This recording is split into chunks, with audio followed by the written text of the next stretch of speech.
അപ്പൊ ഡിക്കു, ഇതാണ് നമ്മുടെ സിനിമയുടെ കഥ. പേര് ലിയോ. സംഗതി കൊള്ളാം. പണ്ടായിരുന്നു ഞാൻ ഓക്കെ പറഞ്ഞേനെ.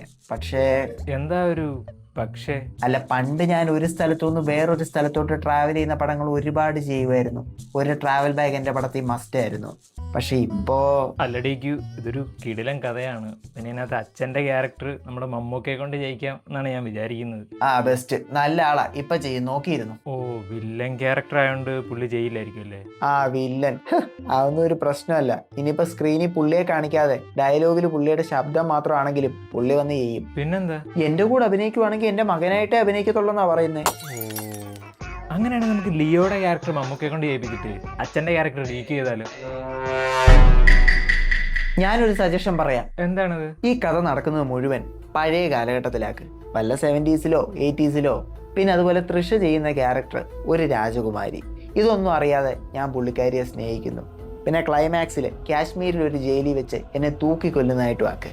ഇതുപോലെ വല്ല ക്രിയേറ്റീവായിട്ടും ചെയ്യും. അല്ലടേക്ക്, ഇതിപ്പോ കഥ മുഴുവൻ മാറിപ്പോയല്ലോ. മനസ്സിലാക്കി കളഞ്ഞല്ലോ മിടുക്ക. ഇതുപോലെ ഓരോ ഇംഗ്ലീഷ് പടം കോപ്പി അടിച്ച് കഥ എഴുതാതെ എന്തേലും സ്വന്തമായിട്ടിരുന്ന് എഴുത്. ഒരു മിനിറ്റ്. റാണ, കഥയോ? ATC നടക്കുന്ന സിനിമയോ? സൂപ്പർ. എങ്ങും പോലെ അവിടെ തന്നെ നിൽക്കും. അങ്ങനെയാണെങ്കിൽ ഇതിലും നമ്മുടെ വിജയണ്ണൻ തന്നെ മതിയല്ലേ? LC-യുടെ കുത്തിക്കയറ്റാം.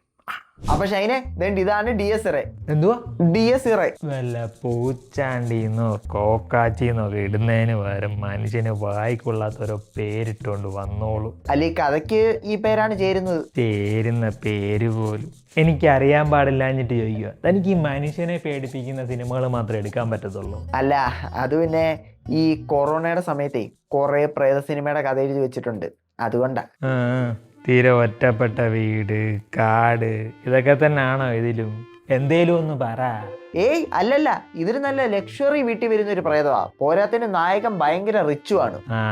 ഞാൻ അങ്ങനത്തെ ഒരു ക്യാരക്ടർ ഇതുവരെ ചെയ്തിട്ടില്ല. അയ്യോ ഷൈനെ, ആ ക്യാരക്ടർ ചെയ്യുന്നത് നമ്മുടെ പ്രണവാണ്. പ്രണവ് നാട്ടിൽ വന്നു?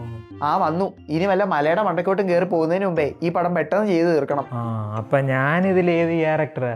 ഇതിലെ പ്രേതമാണ് ഷൈൻ. ഓ, പ്രേതമാണല്ലേ. പേടിയുണ്ടോ? എന്തിന്? അല്ല, അങ്ങനെ ഒരു പ്രേതപ്പടത്തി, അതും പ്രേതമായിട്ട് അഭിനയിക്കാൻ. പ്രേതം ഉണ്ടെന്ന് വിശ്വസിക്കുന്നത് ആരാ? നമ്മളല്ലേ. അപ്പൊ പ്രേതമില്ലെന്ന് വിശ്വസിച്ചാ പിന്നെ പേടിക്കേണ്ട കാര്യമില്ലല്ലോ. അതെ അതെ, വളരെ ശരിയാണ്. ഇതിന് എത്ര ദിവസത്തെ ഡേറ്റ് വേണം? ഡേറ്റ് ഒന്നും വേണ്ട. ഷൈൻ എനിക്കൊരു ഫോട്ടോ തന്നാ മതി, പാസ്പോർട്ട് സൈസ്. ഫോട്ടോയോ? ഇതിൽ ഷൈൻ്റെ ക്യാരക്ടർ ഈ രൂപത്തിലല്ല. ഈ രൂപത്തിൽ ഒരു ഫോട്ടോ മാത്രമേ ഉള്ളൂ. പിന്നെ ബാക്കിയെല്ലാം നമ്മൾ വേറൊരു സെറ്റപ്പിൽ കൂടാണ് ചെയ്യാൻ ഉദ്ദേശിക്കുന്നത്. മലയാള സിനിമ ഇന്നേ വരെ കണ്ടിട്ടില്ലാത്ത ഒരു ഐറ്റം. അതുകൊണ്ട് ഷൈൻ്റെ ഒരു ഫോട്ടോ മാത്രം മതി, ബാക്കിയെല്ലാം സോ സിമ്പിൾ. എന്നാ പിന്നെ വല്ല ഇൻസ്റ്റാഗ്രാമിൽ നിന്നും എടുക്കാം. ഇനിയിപ്പോൾ ആ പ്രണവ് ഏത് മലയിലാണോ എന്തോ.